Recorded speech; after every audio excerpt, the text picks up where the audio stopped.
Subscribe for more videos. In a previous video, we have understood what is a long-term capital asset. When is an asset, capital asset termed as a long-term capital asset? So, when a long-term capital asset is sold, it shall be taxed as long-term capital gain. If any gain is there, it shall be taxed as long-term capital gain, right? So, this is the format for calculating the long-term capital gain. So, the first step is gross sales consideration. This is nothing but your sales value itself. At what value this long-term capital asset has been sold, that shall be recorded here directly. From this, we shall subtract the realization expenses. This is nothing but another name given to your selling expenses itself. Selling expenses or transfer expenses, that is nothing but your realization expenses, like your brokerage, legal fees, or stamp duty, etc. So on and so forth. That shall be subtracted here. When we do this, we arrive at a net sales consideration. In case of short-term capital gains, we used to subtract actual cost of acquisition after this step, right? But here we shall not subtract the actual cost of acquisition, but we shall subtract index cost of acquisition. So why do we have to do this is, for example, if a land and building is sold in 2018, but the purchase was in 1972, assume like that. Okay, so there will be a lot of variation from the date of purchase, the price when he purchased that asset, but now it is very much different. For example, it could have been even 30,000 at that point of time, a land, but now when he's selling it, he could sell it in crores. So now there's a lot of variation. So what we have to now do is, we have to convert that purchase amount into the current price based on certain indexes. So that is why we use this index cost of acquisition. If it was a short-term capital gain, then they wouldn't have been much variation in the purchase price, no? From that day till now, the actual value. But now there's a lot of variation. So for this, we have to convert it into the current price. What would have been its price if it was purchased now?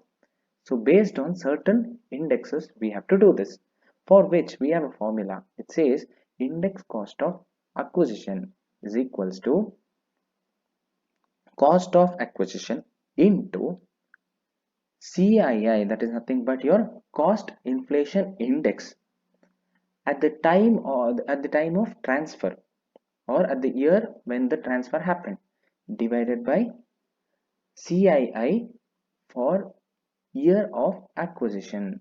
So first, again I repeat the formula.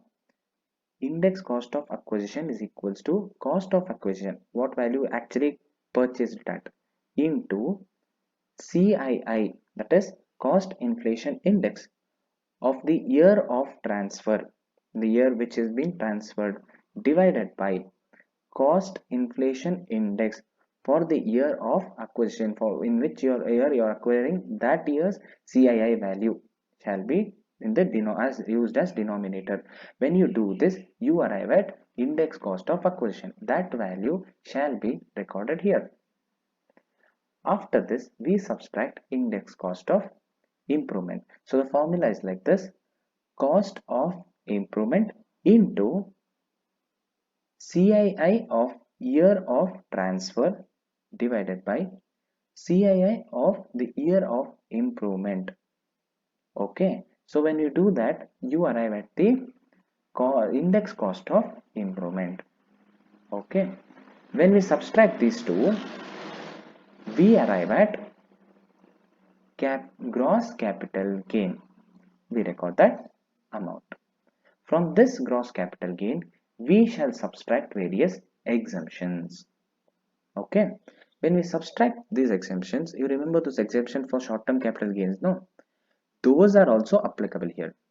Okay, under section 54B, 54D, 54G, and 54GA. In the previous video, we have discussed all of these exemptions in detail. Okay, so the exact same thing is applicable for long-term capital gains also. However, in addition to those, we have various other exemptions also available to us. For example, section 54. So what does this section say is, if profit on sale of residential house is made, okay, and such a house was used either for self occupation occupied, or it could have been used for as let out property. Irrespective of these two, if it was a residential house, then this deduction is available. This is the first condition.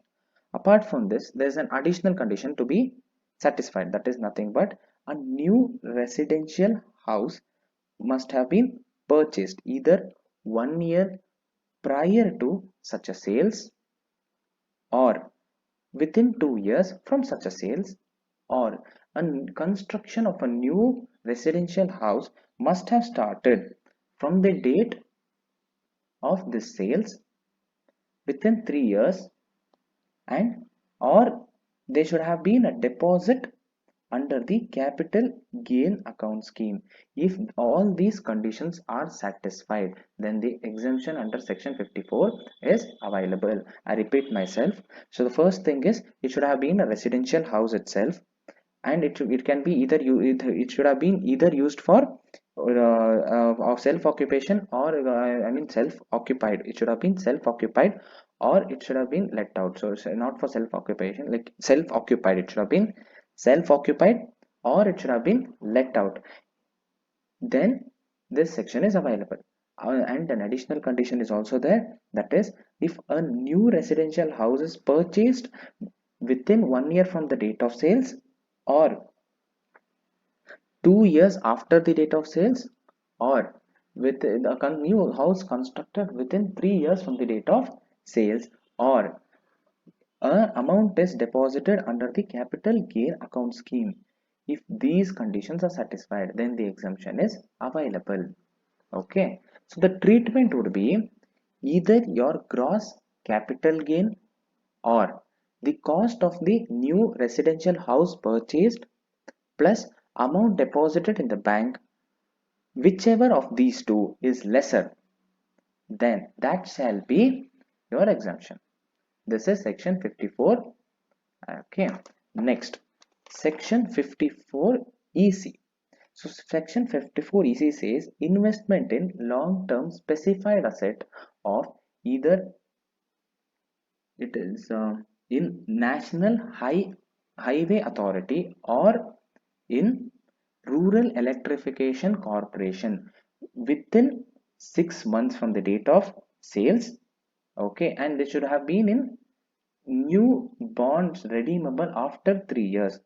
Okay, if these conditions are satisfied, then this deduction is available. The amount for exemption is gross capital gain, or the cost of the new bonds which is purchased, or 50 lakhs. Whichever of these three is less shall be exempted. Next, 54 EE, that is investment in long-term specified asset. Okay, if these assets are specified by central government, and if such purchase is made within 6 months after the date of this transfer, then this is available. Okay, next, 54 F. This is very much important. Okay, so any asset sold other than a residential house to purchase a residential house. Okay, remember, again I repeat myself, any long-term asset sold by to buy a residential house. The asset which is sold shouldn't be a residential house, any other capital asset, long-term capital asset itself. Okay, but a new asset to be purchased should be a residential house, then this condition will be applicable. However, this new residential house should be purchased within 1 year prior to such a sales, or within 2 years from the sales made, or a new residential house should be constructed within 3 years from such sales made, or the amount should be deposited under the capital gain account scheme. If all these conditions are satisfied, then this section is available. However, there's one more additional condition here which says that the assessee should not own more than one residential house other than the new house on the date of purchase. So he should have only one residential house on the date when he's purchasing this new house. That is simple. If all these conditions are satisfied, then this section is applicable, and it's a vast section. Here, for considering the exemption amount, there are two treatments. One is if the cost of new residential house is greater than the net sales value. Okay, then gross capital gain will be the amount of exemption. However, if the cost of new residential house is lesser than the net sales consideration, then you need to calculate an amount, that is gross capital gain divided by net sales consideration into cost of the new asset purchased. When you do all this, you arrive at an amount. That amount is available for exemption. Okay, and 54G is a vast section, so you need to either go through your textbooks for that, or you can Google for the details of this section. I won't be giving it in here in this video. Okay, so all the section whichever I've explained also are only a brief explanation. In detail and in-depth explanations you have to go through other sources to know it better. Okay, this just will help you in basic understanding of the sections. Clear? So when we make these exemptions, we arrive at net capital gain. So now let us see certain important notes that you should keep in your mind while calculating income from capital gain. The first thing is determination of cost of acquisition for a long-term capital asset. So we saw how to calculate the long-term capital gain, but how do you determine the cost of acquisition? For the long-term capital asset, we know that we have to convert it into index cost of acquisition, but to know which cost is to be converted, the basic cost of acquisition itself, there are various points to be remembered. The first thing is, if the purchase of such an asset was after 1/4/2001, then the purchase price is cost of acquisition. For example, if the purchase was in 2005, then so the price at which it is purchased, that price itself is the cost of acquisition. Okay, so on that cost only you calculate the index cost of acquisition. Clear? So if this cost of acquisition is not given, if the purchase price is not given, then the fair market value on the date of purchase itself is the purchase price. Usually it will be given in the question itself. Okay, the purchase price on the date when it is purchased will be given. If such a purchase is after 1/4/2001, then whatever price is given shall be considered. Clear? Next point is purchase before 1/4/2001. Then purchase price on date of purchase or the fair market value on 1/4/2001, whichever is greater. So if the purchase was before 1/4/2001, for example, the purchase was in 1972. Okay, the purchase was in 1972.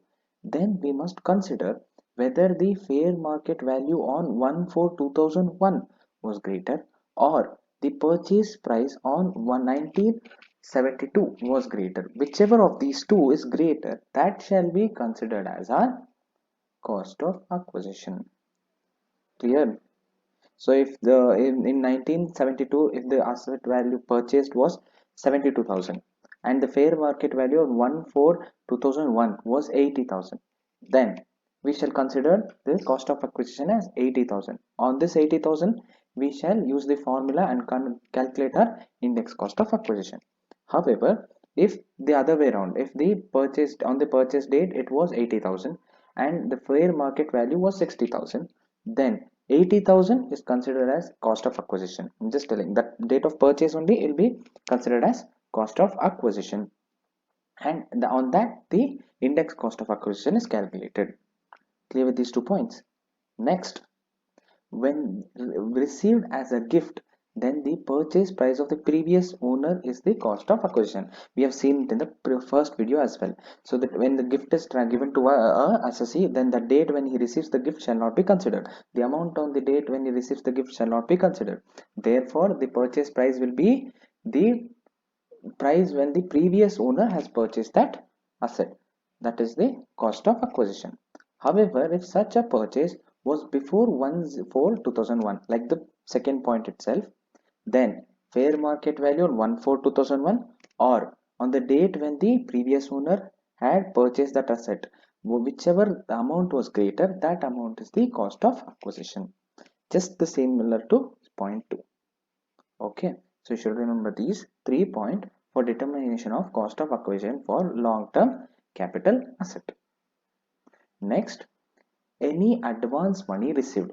So if the assessee agree is to sell the capital asset to one person and he receives an amount as an advance, then how to treat such an advance amount is what we'll be seeing here. Any advance money received and retained by the assessee is deducted from his cost of acquisition. So whatever be the cost of acquisition minus the amount he has received as an advance. So whatever value you get, that is the cost of acquisition, which has to be taken directly or taken as index cost of acquisition as per the case may be. Clear? Next, however, if such an advance is received during the previous year 2014-15 or after, is not deductible but is taxed under the head income from other sources. I think this point is confusing. Okay, so what we'll do is we shall see an example and understand this better. So basically what they're trying to say is however, if such an advance is received after this year or in this year or after this year, then it shall not be deducted from cost of acquisition, but it shall be treated as an income under the head income from other sources. So let us see an example and understand this better. See here, Mr. X purchased a house on 1/10/1980 for 1 lakh rupees. See here, I'm missing the rupees symbol, but you can add it while solving the question. Okay, so it is rupees 1 lakh. He entered into an agreement to sell his house to Mr. Y on 1/9/1999 and received the amount. Okay, he received some amount.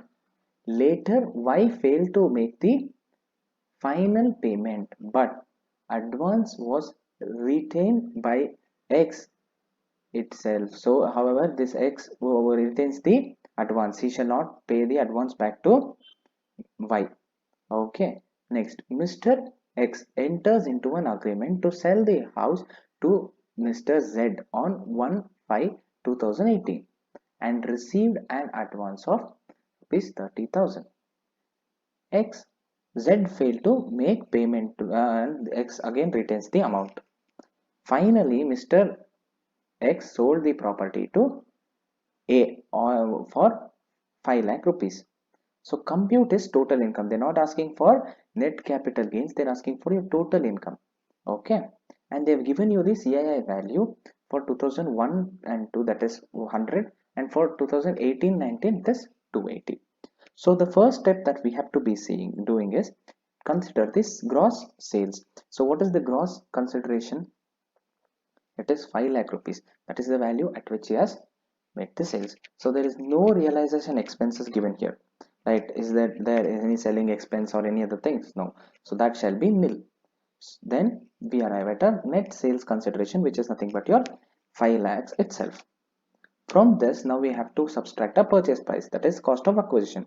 See here, the purchase was done in 1980 and the sales has been done in 2018, which means to say that it's a long-term asset, right? More than 36 months. So it is a long-term capital asset. So index cost of acquisition has to be calculated.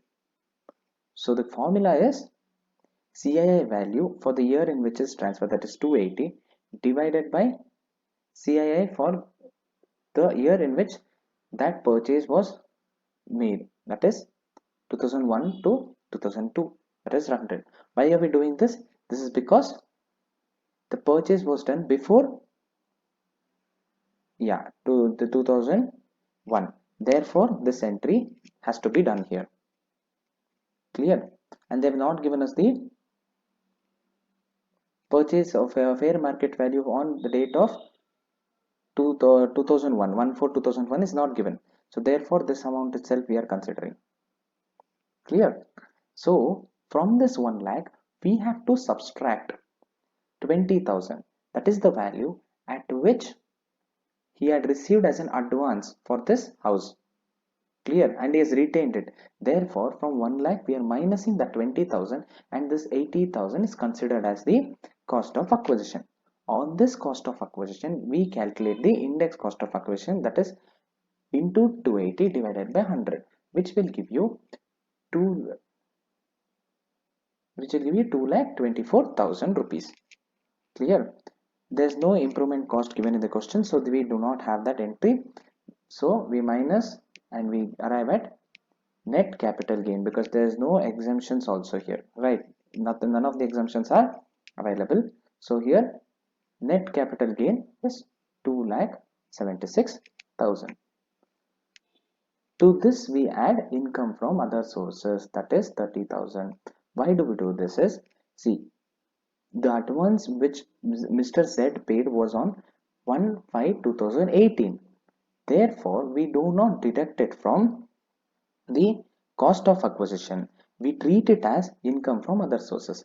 Whereas Mr. Y paid the advance on 1/9/1999. Therefore, that amount will be deducted from the cost of acquisition, and on that we can calculate the index cost of acquisition. So there are two different entries. One, if the advance was received in any year before for the financial year 2014-15, then treatment is we subtract.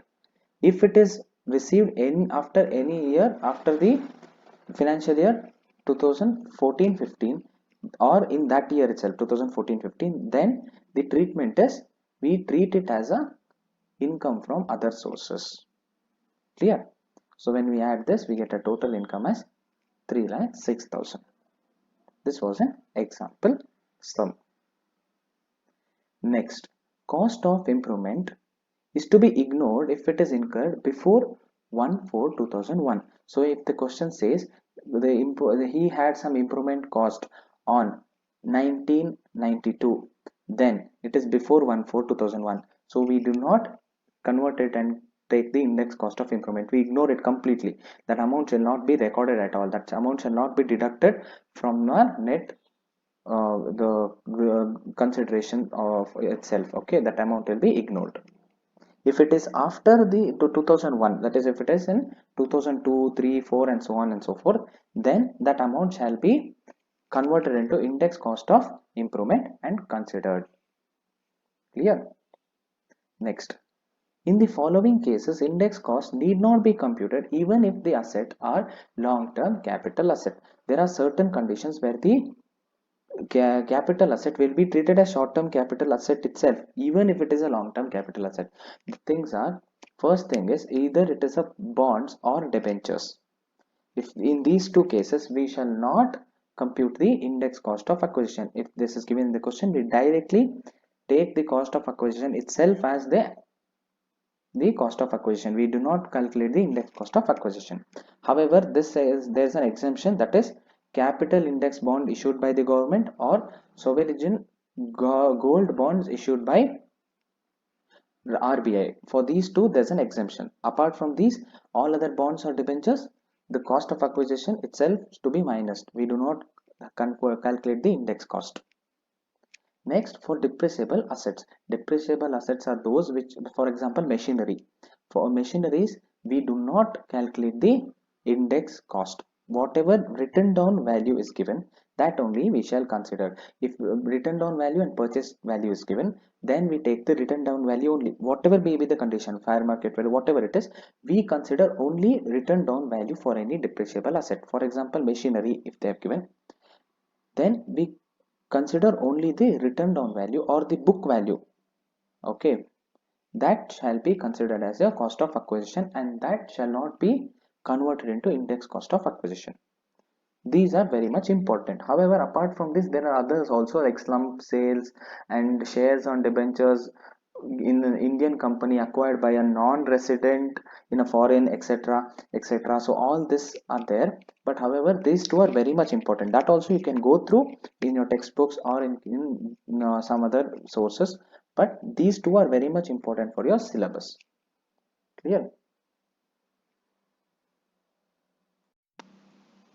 So now let us see a sum. The following information is given to you and you are required to calculate income from capital gain for the assessment year 2019 and 20. So the first one for adjustment says the assessee purchased a personal mobile phone and household furniture for rupees 2 lakh on 1/5 2018, that is on 1st May 2018, and sold it on 1st of 9, that's September 2018, for 1 lakh rupees. But still, this asset which he holds is not a capital asset because it is an asset held for personal use.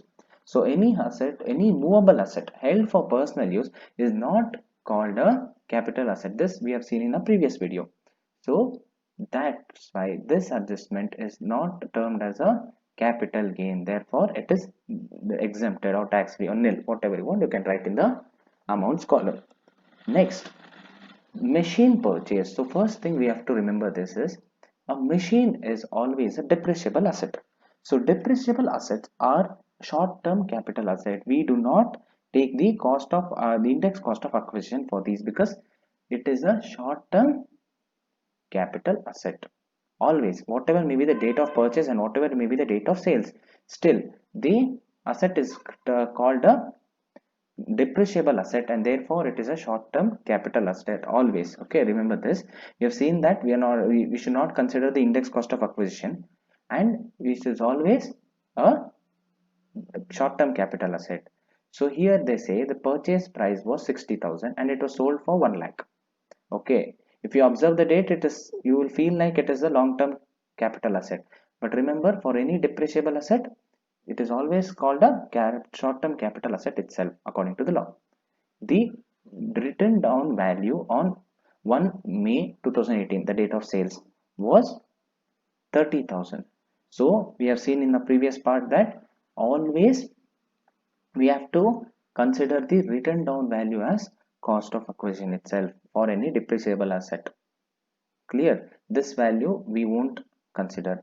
So 1 lakh minus 30,000 we shall consider and take 70,000 as our net capital gains. Clear? Next, debentures purchased on 1/5/2011 for 10,000 was sold for 60,000 on 1/6/2018. See, here also it is a long-term capital asset itself.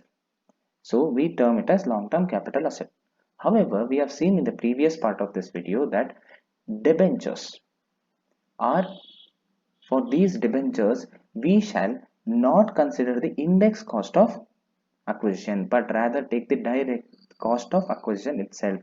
Therefore, this itself will be the cost of acquisition. We do not use the formula and find the index cost of acquisition. So this itself we should consider for cost of acquisition for all kinds of debentures. Clear?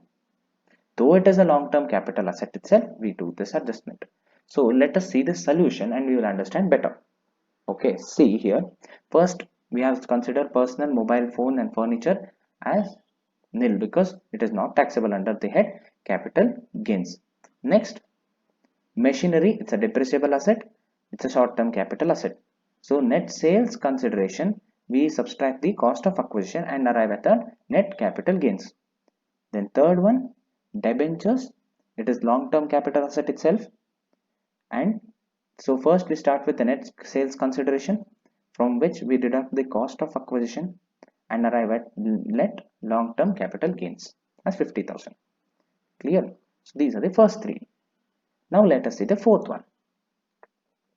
So the assessee has purchased an agricultural land in urban area. So when it is an urban area, it is a capital asset itself on 1/1/2009 for rupees 2 lakhs and they have given us the CII value, that is cost inflation index value for the date 2009. Clear? This land is sold on 1/7/2018 for 10 lakhs, and the date on the date of sales the CII value is 280. Okay, on 1/1/8/2018, that is 11th of August 2018, purchased another agricultural land for 1 lakh rupees. So now it is very much important to see this new purchased land. Okay, we'll assume that it's a new land which is newly purchased. Okay, so they didn't mention whether it's new agricultural land or not. So we'll assume that it's a new agricultural land purchased. Clear? So first thing is we have to consider the value at which is sold. Clear? From this we have to subtract the index cost of acquisition. How do you find this index cost of acquisition? First we take the cost of acquisition, that is 2 lakhs, into the CII value on the date of transfer, that is 280, divided by the CII value on the date when the purchase was made. So 137. Okay, when we do this we get the index cost of acquisition. When we minus the net sales consideration minus the index cost of acquisition, we arrive at gross capital gain. Now the first condition is satisfied, that he had an agricultural land only, and we'll assume that he has used it for agriculture itself for the past 2 years, and he has sold that and he has purchased a new agricultural land within 1 year itself. Clear? So therefore we here the section 54B is applicable. So what we do is we check whether the gross capital gain is greater or the cost of new agricultural land purchased is greater, and we'll see whichever is lesser will be exempted. So first we should consider these two and see whichever is less we have to subtract, and we'll get the net long-term capital gains. So let us see the solution. See, here we have taken the net sales consideration. From that we have subtracted the index cost of acquisition as per the formula. We have got the gross capital gains. From this the exemption under section 54B has been subtracted. So for that find out, we have seen whether the gross capital gain is lesser or cost of new agricultural land purchased is lesser. So here the new land purchased is 1 lakh, which is lesser than the gross capital gain. So this is the least, so we consider that. When we subtract it, we have got the net long-term capital gain. Here when you solve it, you'll understand it better. Now see the last one. On 1/1/2019, sold a residential house for 20 lakh rupees. Clear? This house was gifted to him on 1/5/2018. The previous owner had purchased this house in 1980 for rupees 1 lakh. The fair market value on 1st April 2001 was rupees 2 lakhs, and the CI value is given to us. He added an additional room and spent 10,000 during the year 2004. So CI value for that year of improvement is 113. He purchased a new residential house for rupees 90,000 and deposited 10,000 on 1/7/2018 and deposited, sorry, I've repeated it, and 10,000 under the capital gain account scheme. So just remove that part, 1 second, just sorry about this. So it is nothing but he has deposited 10,000 under the capital gain scheme. Clear? This is an extra, sorry, I've not seen it.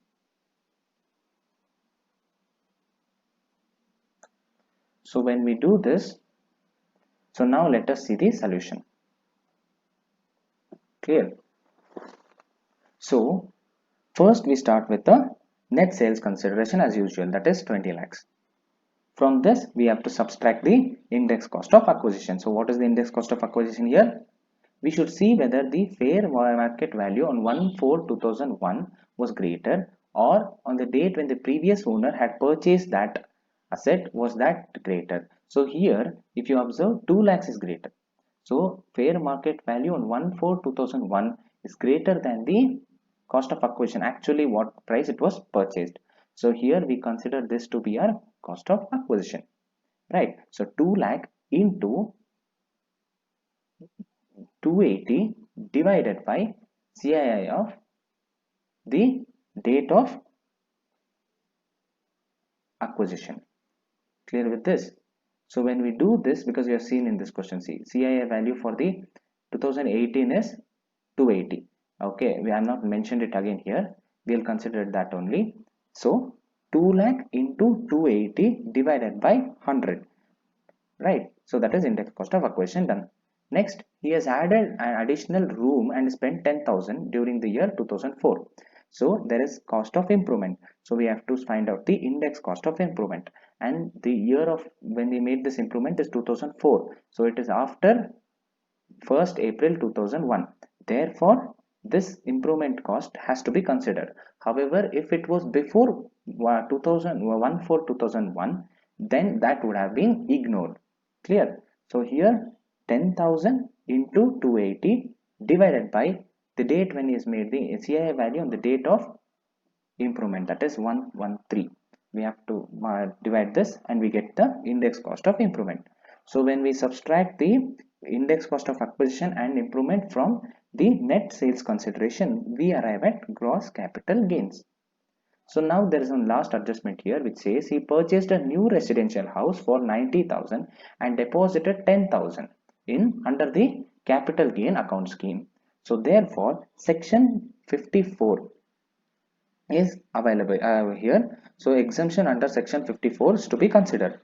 So we should see whether the gross capital gain is lesser, or purchase value of the new residential house is lesser. So, and we must consider whichever is least, we shall consider it as an exemption, right? So let us see the solution here.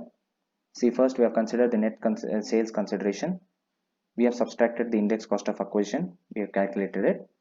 Then index cost of improvement also have been calculated and subtracted. We arrive at gross capital gain.